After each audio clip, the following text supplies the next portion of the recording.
Welcome back to another installation in the Daima review series. Not too long ago, actually, we covered my review for episode 4 of Daima, like literally the video came out yesterday. So of course, now we gotta move on to episode 5, which is actually titled as Pansy. I'm excited to get started with this one, and I'll say right now as a warning ahead of time, you will probably see me geeking out a fair bit in this one, but that's as far as I will say at this moment because of course, there is always one important piece of business to take care of right now, which is, if you haven't seen episode 5 of Daima and you want to avoid spoilers, pause the video, check out the episode, and then come on back.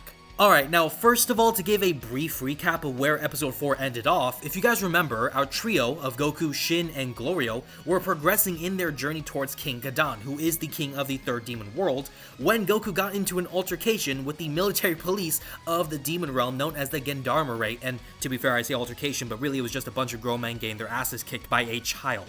However, during that fight, Goku also rescued another person who was acting like a freedom fighter, trying to protect the poor from the police. Fast forward to the end of episode 4, which is where episode 5 begins, and we see the trio now come face to face with that freedom fighter who is revealed to be Pansy. Now, of course, up to this point in the story, we know nothing about her, but given the fact that this episode's title is literally her name, you can imagine a lot of the story this time around focuses on her and giving us information on her character and her vibe.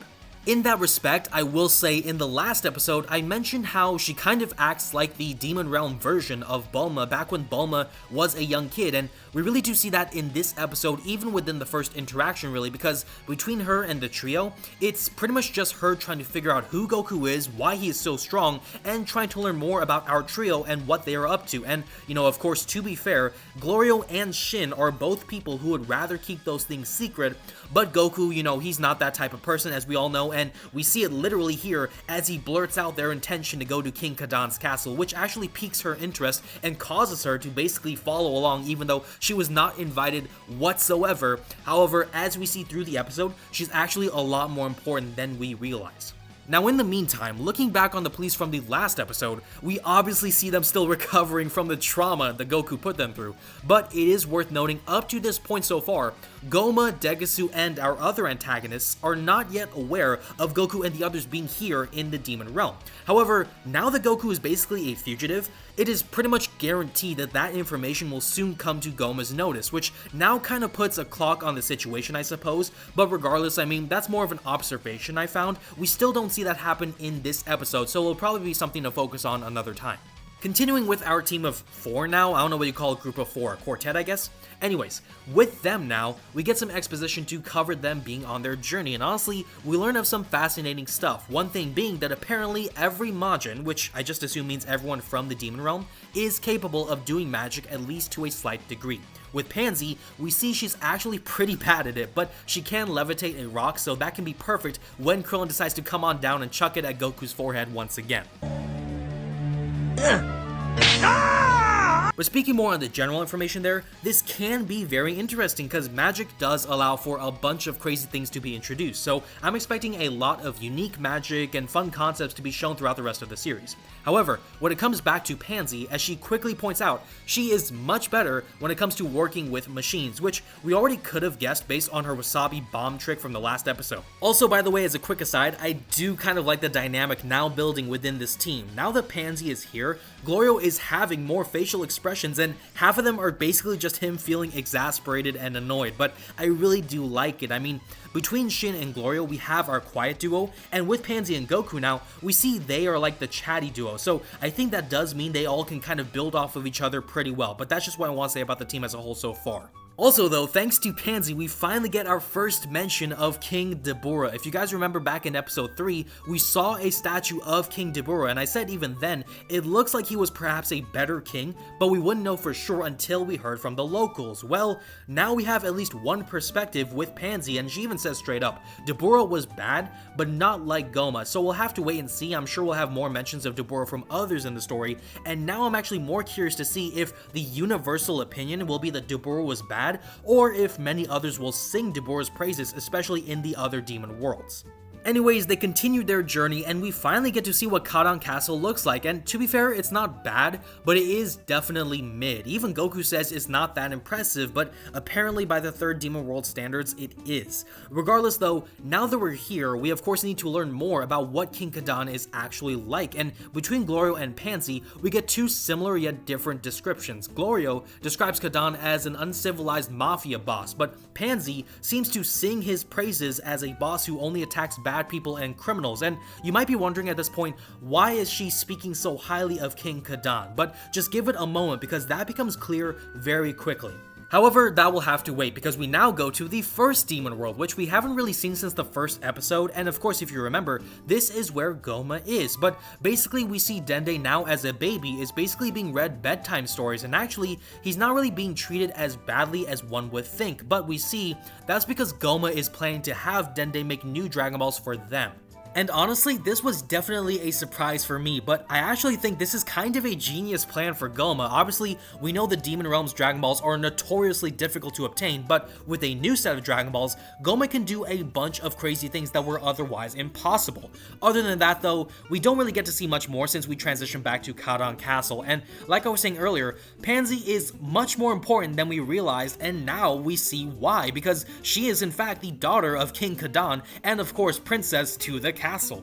Now going through the castle though, we get to see the decorative layout, but it's nothing too crazy. It's really typical of a general castle, I would say. If anything, the more important thing is the team's first meeting with King Kadan, and right away, this is really funny to me, but we see the first few shots of the king are meant to make him look intimidating and maybe a bit evil himself, and then it is basically like a near 180 once he comes into the room and starts talking to everyone. And within this conversation, there are a few things worth noting. The first thing being that apparently, Kadan never sent for Glorio to go get Goku and the others. Instead, it was the other way around, where Glorio suggested they get Goku to defeat Goma, and Kadan agreed because he feels Goma can't be in power, and instead, if he is the Supreme Demon King, it will bring peace throughout the realm. Also, we see more of Kadan's lack of knowledge on the situation because he's not even aware that Goku and the others were turned into children by Goma, so all of this is now pointing back to Glorio and makes things more interesting in terms of why Glorio would even want to go through all of this trouble unless he has some personal stake in this situation himself. Anyhow, the conversation continues, and now everyone is curious about Goku's power and if he is truly as powerful as they all believe. So Kadan wishes to test Goku's power for himself. And also, real quick, because I have this shot right here, I just want to say, I love how Goku is looking back like he is ready to beat up King Kadan right now in that room. Goku knows he is built different. But instead, it's just another fight with a bunch of fodder. And I should pause to remind you guys, remember when I said earlier how you will see me geeking out at some point in this review? Yeah, we're at that point now, because last time I thought the fight between Goku and the police was fire, but this is just a whole new level. I'd even go so far as to say that the animation at points is much better as well. Also, before the fight starts, I like that Shin is asking Goku if he'll be alright since he is now a kid, and Goku responds by saying, yeah, this will be good training.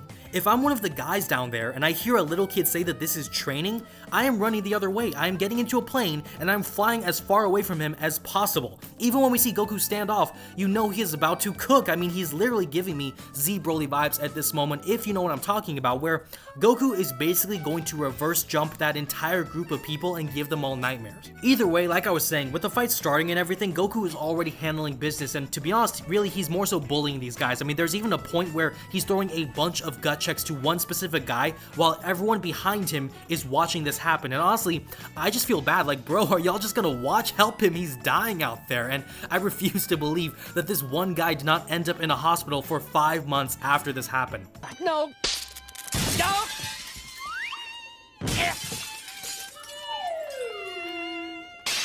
Eventually though, the group does fight back, and to be fair, they do make some progress trapping Goku for a second before Goku shows off why he is the GOAT by going Super Saiyan for the first time in this series. And man, is it just sexy. Every time I see Super Saiyan Goku, I don't know what it is, but I just can't help but grin from ear to ear. And of course, you know, everyone else is just in amazement and awe for good reason. I mean, Goku is physically emanating aura right now, and the only one not surprised at this point is Shin. And And to be fair, that would make sense because Shin has spent a whole arc with Goku, so he knows what type of timing Goku is already on. Anyways, let me calm down now, but the fight obviously concludes with Goku being the winner after his dominating performance, and now the team gets ready to take one of the castle planes to continue their journey, and really this isn't that intense of a scene, but a couple of key things do happen. Obviously, for one, Pansy gets ready to join the team officially, so that does kind of cement our new team going forward so far in the rest of the series. The other thing though, and I'm so glad this was addressed, is that at Shin's request, King Kadon is sending someone to go to the Universe 7 Earth in order to pick up Bulma, Vegeta, and the others and bring them on here, since if you guys remember, Shin was not able to relay the pin number 2 Kibito before arriving in the Demon Realm. So I was kind of curious how they were going to go ahead and fix this, but I am glad they went with this approach because it is straightforward, and also it does not leave what otherwise could have been a potentially massive plot hole, so that is a massive plus for me.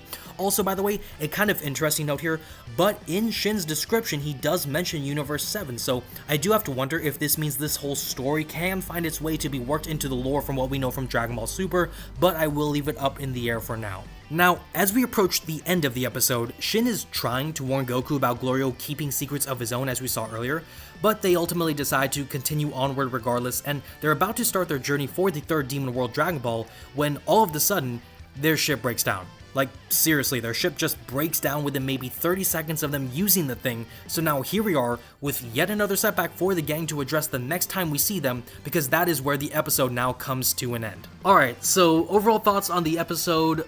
Honestly, it is very good, I would say. I've already given the fight sequence a lot of praise earlier, but even aside from that, the way they're approaching the character dynamics for all the main characters is really good here. They're also making sure to tie any loose ends when they can, which is awesome, and also they're creating these layers of mystery with Glorio's character, so it's all really well done in my opinion. It leaves us wanting more, which altogether is why for this episode I will be giving it a score of 9 out of 10. I'm very inclined right now to give it a 10 out of 10, if not even an 11 out of 10, just for the sake of hype alone. And maybe I'm being a bit critical, but I will say, if there is one thing I maybe would have liked more, it would be for us to spend more time looking at Goma's perspective. We saw it briefly in the episode, and it was a cool, very good shift in my opinion, but I think we could have been there longer to see what Degasu and the others were up to as well.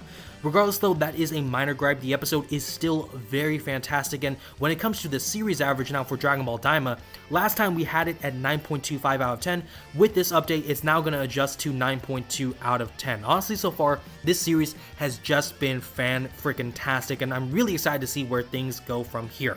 With that said, that is going to be the end for our review this time with episode 5 of Dragon Ball Daima. If you guys enjoyed it, definitely drop a like down below and subscribe to the channel to show your support, and comment down below how did you guys like episode 5 of Dragon Ball Daima, and also definitely check out some of the other vids on the channel as well. Thank you all so much for watching this review, and I will see you all in the next one.